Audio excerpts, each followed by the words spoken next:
एक राजा को श्राप मिला और एक बेटे ने अपने पिता को अपनी जवानी दे दी। ये कहानी है चंद्रवंश के प्रतापी राजा ययाति की। राजा जिनके पास राज्य था, शक्ति थी, सम्मान था, और फिर भी उनके जीवन में एक चीज़ की कमी थी, संतोष।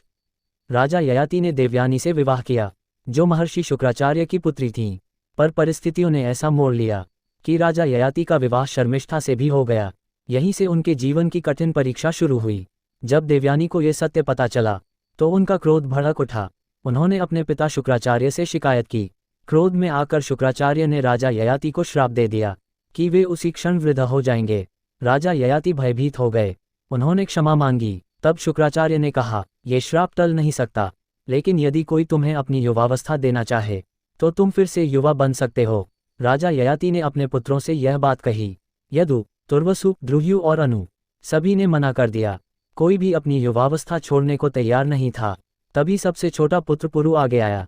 बिना किसी शर्त के उसने अपने पिता को अपनी युवावस्था दे दी और स्वयं वृद्ध हो गया। राजा ययाति को फिर से यौवन मिला। उन्होंने वर्षों तक भोग और विलास का जीवन जिया, लेकिन समय के साथ उन्हें यह समझ आ गया कि इच्छाएं कभी समाप्त नहीं होती। जितना अधिक भोगो, वे उतनी ही अधिक बढ़ती जाती हैं। अंततः राजा ययाति को पश्चाताप हुआ। उन्होंने पुरु को उसकी युवावस्था लौटा दी और स्वयं वन चले गए, संन्यास अपनाया और आत्मज्ञान के मार्ग पर बढ़ गए। राज्य उन्होंने पुरु को सौंप दिया, क्योंकि जिसने त्याग करना सीखा वही राज करने के योग्य था।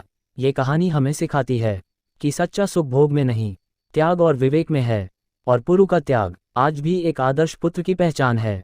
अगर आपको ऐसी कहानियाँ पसंद हैं तो चैनल को सब्सक्राइब करें और इस कहानी को अपने परिवार के साथ ज़रूर साझा करें।